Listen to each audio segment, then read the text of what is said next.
Compete à Justiça Comum o julgamento de conflito conflito de interesse é envolver a incidência de contribuição previdenciária. Os altos preços dos combustíveis são considerados prática abusiva pelo Código de Defesa do Consumidor. Aqui no Distrito Federal, a multa pode chegar a 6 milhões de reais. 12 trabalhadores viviam em condições degradantes, sem higiene, energia elétrica, água encanada ou banheiros. Também não tinham os direitos trabalhistas assegurados. Lançado o novo projeto piloto na Vara de Execução Penal de João Pessoa, que já pode ser visto como alternativa ao uso das atuais tornozeleiras eletrônicas.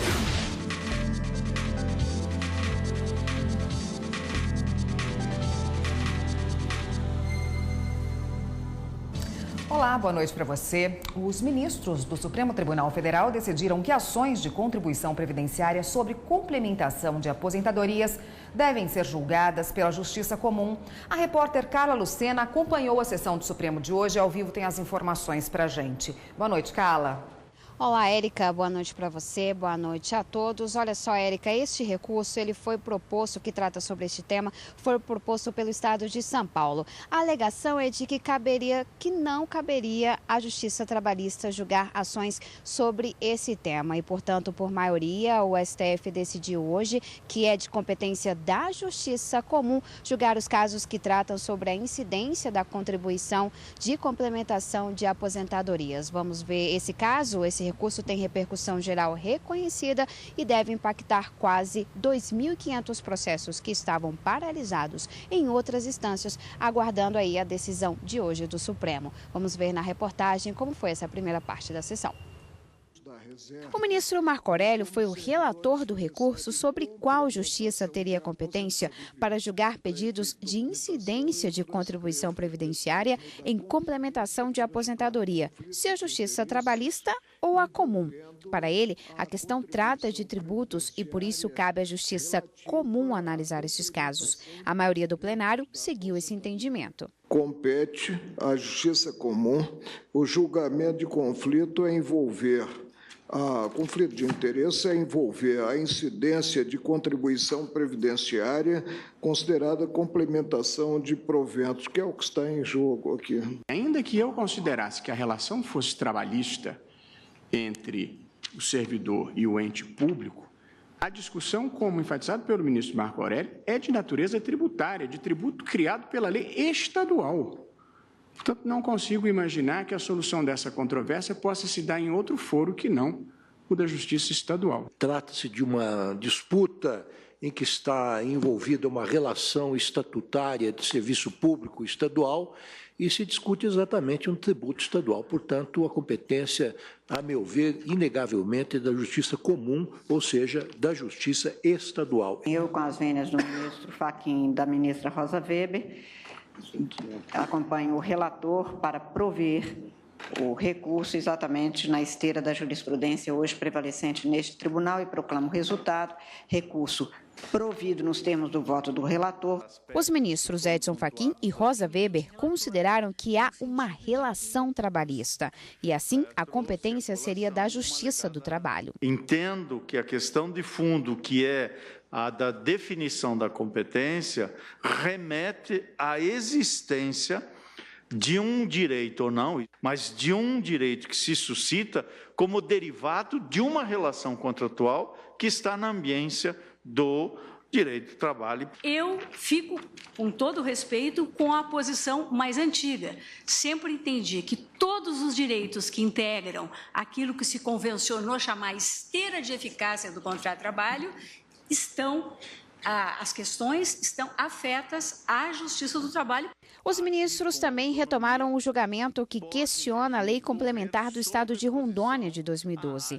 A norma estabelece paridade de rendimentos entre policiais da ativa e os inativos. O relator, ministro Edson Fachin, considerou inconstitucional o trecho que determina igualdade de salário para policiais na ativa e os aposentados. Viola o texto constitucional por garantir a paridade, mas não há violação quando garante proventos integrais, porque a Constituição e a Lei Complementar 51 reconhecem o direito ao pagamento de proventos integrais aos servidores que se aposentarem voluntariamente após cumprido o tempo de contribuição, tempo mínimo fixado em lei. Mas o julgamento foi suspenso depois que o ministro Alexandre de Moraes pediu para analisar melhor o caso. Entendo que há necessidade de uma análise mais detalhada dos reflexos da emenda constitucional 47, que alterou o artigo 40, principalmente em relação a atividades de risco e sua aplicabilidade ou não em relação aos policiais civis. Eu peço vista. E ainda na sessão de hoje, a ministra Rosa Weber foi reconduzida como ministra efetiva do Tribunal Superior Eleitoral por mais 2 anos. O TSE é sempre presidido por um ministro aqui do STF, que participa também da vice-presidência. Atualmente, quem é o presidente do TSE é o ministro Luiz Fux. Vamos ver como foi proclamado este resultado. Proclamo, portanto, que fica eleita para recondução para o cargo de representante do Supremo no Tribunal Superior Eleitoral, a ministra Rosa Weber, com os meus parabéns, que acho que digo em nome de todo o tribunal, pela recondução e pelo grande trabalho ali realizado. Se me permite, embora seja praxe da casa, eu agradeço a confiança dos meus pares. E a consultora jurídica da TV Justiça, Gisele Reis, está aqui e vai comentar a sessão de hoje para a gente. Boa noite, Gisele. Boa noite, Érica. Boa noite a todos. Gisele, além desse julgamento que a gente viu a Carla e a repórter Carla contando para a gente, também da recondução da ministra Rosa Weber para o TSE, houve um outro julgamento na sessão de hoje, né? Tivemos mais um julgamento. Nós tínhamos ao todo 8 processos previstos na pauta. E além desses que vocês mencionaram, eu posso ainda citar o início de um julgamento conjunto que trata de um tema muito importante, que vai impactar bastante a sociedade brasileira, que trata exatamente da idade mínima para ingresso no ensino fundamental. Então, isso envolve a Lei de Diretrizes e Bases da Educação e envolve resoluções do Ministério da Educação também. A grande discussão é saber se é constitucional a limitação da idade de 6 anos para ingresso no ensino fundamental e se o marco temporal definido pelo Ministério da Educação de que as crianças, para cursarem o ano letivo, iniciar no ensino fundamental, devem ter completado 6 anos até a data do dia 31 de março. São 2 processos, como eu mencionei. Uma é uma ação declaratória de constitucionalidade e a outra é uma arguição de descumprimento de preceito fundamental. Na primeira ação, o relator é o ministro Edson Fachin e ele votou pela constitucionalidade dos 6 anos, mas ele não concorda com o marco temporal definido pelo Ministério da Educação. Ele foi acompanhado pelo ministro Alexandre de Moraes. Na sessão de hoje à tarde, foi possível ouvir o voto do ministro Luiz Roberto Barroso, que havia pedido vista nesta ação declaratória de constitucionalidade, e ele entendeu, também concordando em parte com os ministros que já haviam votado, que esse limite de 6 anos ele é constitucional. No entanto, ao contrário do que os demais ministros se manifestaram, ele concorda com o marco temporal definido pelo Ministério da Educação, por entender que o Ministério da Educação tem capacidade técnica para avaliar qual é o melhor momento em que a criança está com mais maturidade, mais desenvolvimento para se submeter às exigências do ensino fundamental. O julgamento foi suspenso, será retomado na próxima quarta-feira, conforme foi mencionado pela ministra-presidente do STF, a ministra Carmen Lúcia, na sessão plenária de hoje à tarde. Tá ótimo, Gisele. Obrigada pela sua participação por hoje. Eu que agradeço. Até mais. Até. O ministro Ricardo Lewandowski, do Supremo Tribunal Federal, considerou incabível o pedido reformulado pela Assembleia Legislativa do Rio de Janeiro e pelo município de Araruama, reclamando direitos relativos à distribuição de royalties e participação especial sobre a produção de petróleo. O mandado de segurança questiona a decisão liminar do Tribunal de Contas da União, que exclui 2 blocos de exploração da 15ª rodada de licitações organizada pela Agência Nacional de Petróleo. Na decisão, o ministro Ricardo Lewandowski entendeu haver ausência de liquidez e certeza no direito pleiteado pelas partes de forma a justificar a apreciação do mandado de segurança. No caso, não basta as partes terem interesse econômico da causa, mas ter um direito subjetivo próprio. O presidente do Tribunal Superior Eleitoral, ministro Luiz Fux, criou um conselho de política institucional. A portaria que instituiu o órgão já foi publicada no Diário da Justiça Eletrônico. O Conselho tem a missão de auxiliar na interlocução institucional do TSE com o Congresso Nacional em matérias político-eleitorais, além de apresentar ao parlamento proposições legislativas sobre temas de interesse da Justiça Eleitoral. O novo órgão poderá também representar a Corte Eleitoral em eventos realizados pelo Legislativo Nacional. De acordo com a portaria, o grupo poderá ainda opinar sobre matérias que lhe sejam submetidas pela presidência da Corte. O Conselho de Política Institucional será presidido pelo ministro Admar Gonzaga. A greve dos caminhoneiros chega ao 4º dia e com a falta de combustíveis, os preços dispararam nos postos. Segundo o Código de Defesa do Consumidor, o alto valor é considerado abusivo e o consumidor pode denunciar a prática. Nos postos é fila que não acaba mais e muito motorista irritado. Preço caro, mais de 2 horas nessa fila aqui para abastecer. Muito chato.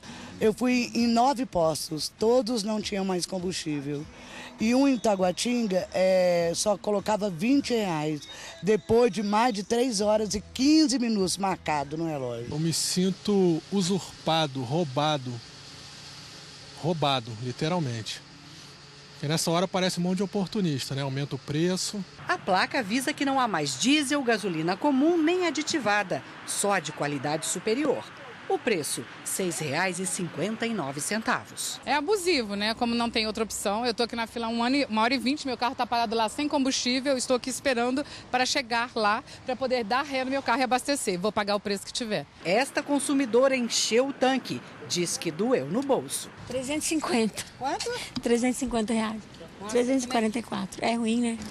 É, né? É. Como é que você se sente como consumidora tendo que pagar esse? A gente se sente ultrajada, né? Neste posto, a 25 quilômetros do centro de Brasília, o flagrante de uma consumidora durante a madrugada. O Código de Defesa do Consumidor diz que é prática abusiva elevar sem justa causa o preço do produto. Esta greve não pode influenciar os preços nas bombas de combustível.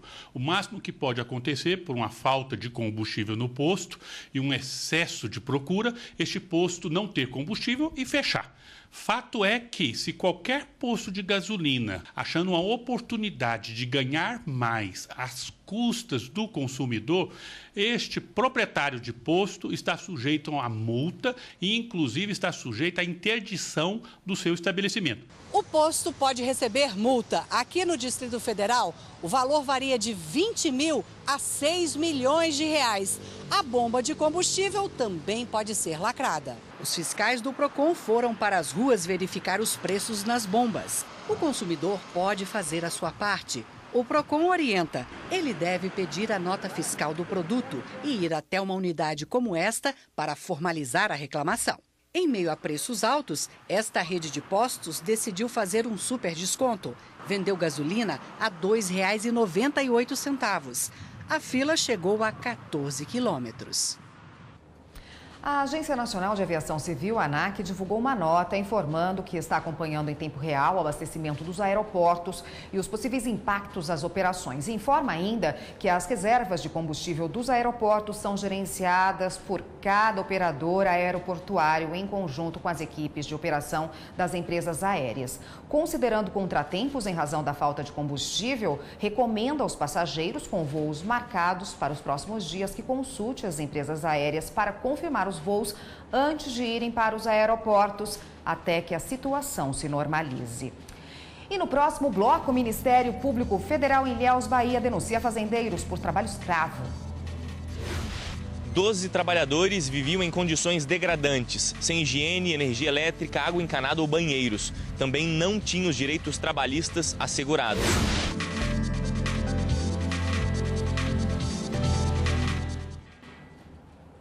O Ministério Público Federal em Ilhéus, na Bahia, denuncia fazendeiros por trabalho escravo. Segundo as investigações, os trabalhadores recebiam bem menos da metade do salário mínimo e viviam em situação semelhante à escravidão. 12 trabalhadores viviam em condições degradantes, sem higiene, energia elétrica, água encanada ou banheiros. Também não tinham os direitos trabalhistas assegurados. Essas pessoas foram resgatadas em junho e setembro do ano passado, depois de uma ação do Ministério Público do Trabalho e da Polícia Rodoviária. Agora, o Ministério Público Federal em Ilhéus, na Bahia, denunciou os donos de 2 fazendas por trabalho escravo. Em uma das propriedades, a água consumida pelos trabalhadores era retirada de um córrego da região e transportada em embalagens reutilizadas de agrotóxicos, sem nenhum tipo de tratamento. Na outra fazenda, os trabalhadores recebiam cerca de R$ 350 por mês para colher cacau. Ficavam sem remuneração quando não tinha colheita, mas eram obrigados a trabalhar na manutenção da área. Nos dois casos, o vínculo nunca foi registrado nas carteiras de trabalho.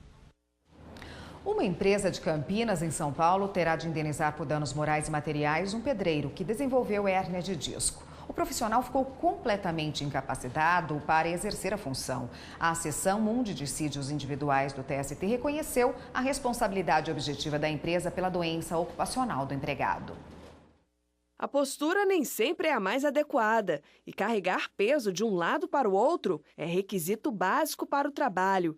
Devido ao esforço desempenhado no emprego, um pedreiro de Campinas desenvolveu hérnia de disco e foi obrigado a parar de exercer a profissão. De acordo com o processo, uma testemunha do pedreiro contou que um dia, quando estavam carregando um caminhão de andaime com material da obra, ele reclamou que havia carregado peso e ficado com dor nas costas. O perito constatou por ressonância magnética hérnia de disco, doença que, segundo ele, tem predisposição pessoal, mas que necessita de fator desencadeante, ou seja, exercício de atividade que exige esforço físico. Em segunda instância, o Tribunal Regional do Trabalho da 15ª Região em Campinas entendeu que houve responsabilidade do empregador. Mas no TST, a 4ª turma excluiu a empresa do pagamento de indenização por danos morais e materiais. O entendimento da turma foi que o artigo 7º da Constituição Federal seria violado. De acordo com o inciso 28, é direito dos trabalhadores urbanos e rurais seguro contra acidentes de trabalho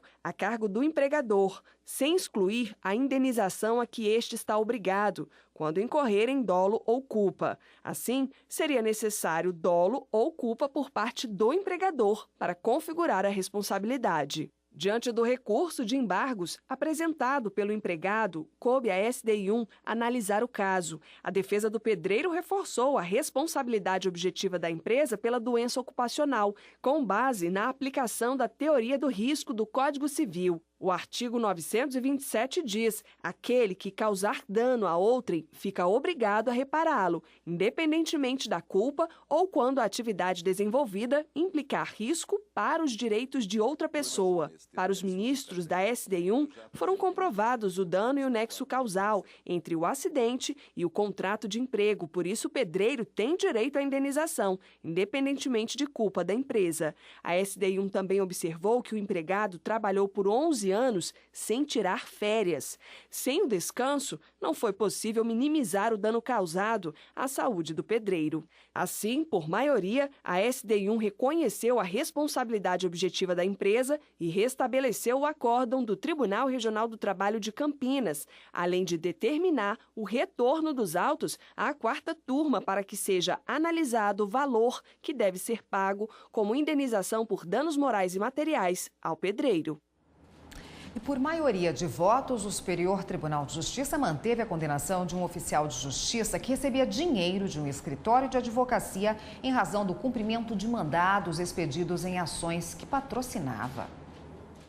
De acordo com o processo, o escritório gratificava oficiais de justiça para ter preferência e mais agilidade no cumprimento de mandados judiciais que eram de interesse dele. O Tribunal de Justiça do Rio Grande do Sul condenou o oficial de justiça, o escritório e os advogados por improbidade administrativa. Em recurso ao STJ, os acusados alegaram falta de elemento subjetivo que caracterizasse ato desonesto. Eles argumentam que não foi demonstrada conduta dolosa do agente público e a condenação teria sido fundamentada apenas na culpa. O ministro Benedito Gonçalves, autor do voto vencedor, afirmou que o colegiado alinhou o entendimento para aceitar a hipótese de improbidade ante a existência de, pelo menos, dolo genérico. Na decisão foi mantido o entendimento do tribunal de origem de que ficou demonstrado o enriquecimento indevido do oficial de justiça, assim como a conduta do escritório e dos advogados.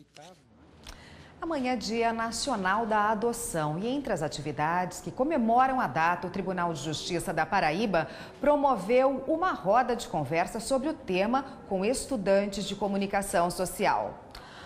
O programa Link CNJ de hoje tem uma entrevista exclusiva da ministra Carmen Lúcia, presidente do Supremo Tribunal Federal e do Conselho Nacional de Justiça. Ela fala dos avanços do BMNP, o Banco Nacional de Monitoramento de Prisões. O banco já registrou 365 mil presos em 3 estados. O Link CNJ vai mostrar também uma reportagem especial sobre o Cadastro Nacional de Adoção e ainda as notícias de tribunais pelo país. O Link CNJ vai ao ar hoje às 9h30 da noite aqui na TV Justiça. E no próximo bloco, Justiça testa novo sistema de reconhecimento biométrico para monitoramento de presos. Lançado o novo projeto piloto na Vara de Execução Penal de João Pessoa, que já pode ser visto como alternativa ao uso das atuais tornozeleiras eletrônicas.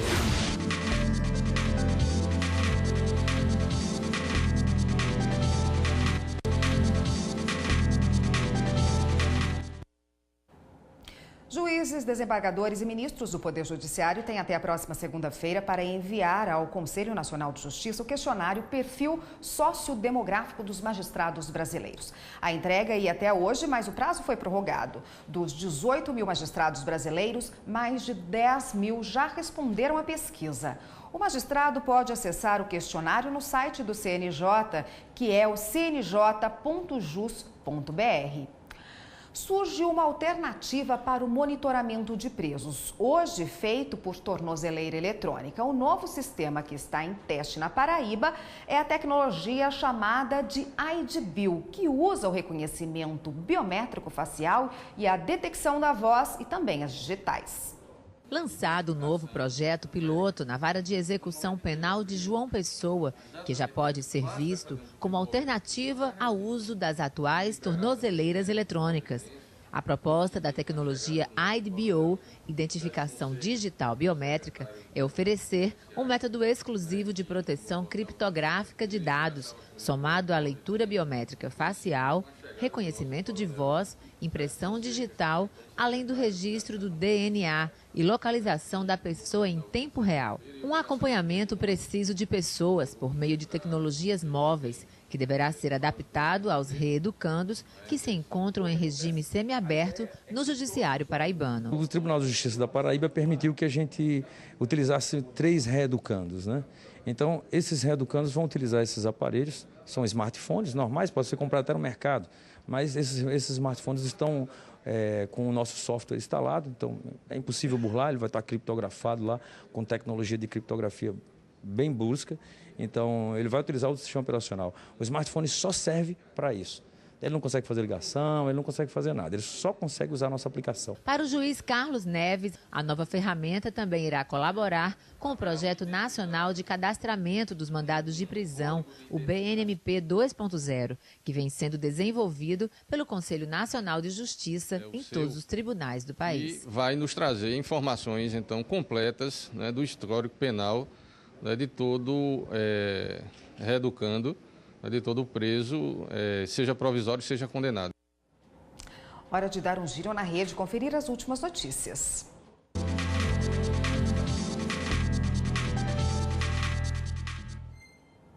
Quem está lá na redação do Jornal da Justiça hoje para nos atualizar das últimas notícias é a repórter Viviane Novas. Boa noite, Viviane. Boa noite, Érica, e boa noite a todos. A 4ª Vara Federal de Niterói autorizou a retirada de caminhoneiros da BR-101 entre a Ponte Rio-Niterói e a divisa do Rio com o Espírito Santo.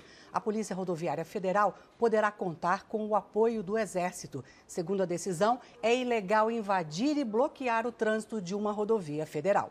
O ex-tesoureiro do PT, Delúbio Soares, se apresentou à Polícia Federal em São Paulo. Ele vai cumprir 6 anos de prisão na Lava Jato. O crime, lavagem de dinheiro no processo que investiga o repasse de 6 milhões de reais do Grupo Chaim para o empresário Ronan Pinto. Também nesta quinta-feira, o ministro Edson Fachin, aqui do Supremo Tribunal Federal, rejeitou o pedido de liberdade do ex-tesoureiro. E para encerrar, uma outra notícia do Supremo, o ministro Dias Toffoli, aqui do STF, suspendeu a lei do Rio de Janeiro que limitou o prazo de prisões provisórias em 180 dias. Esse foi um pedido da Associação dos Magistrados Brasileiros, a AMB, que alegava que a norma havia sido aprovada pela Assembleia do Rio de Janeiro para favorecer deputados estaduais presos. A decisão do ministro ainda será apreciada no plenário do Supremo. E a gente fica por aqui. Todas as notícias do Jornal da Justiça estão no site tvjustiça.jus.br. Voltamos agora ao estúdio. Obrigada, Viviane. O Jornal da Justiça, segunda edição, fica por aqui. Uma boa noite para você. A gente se vê novamente amanhã. Até lá.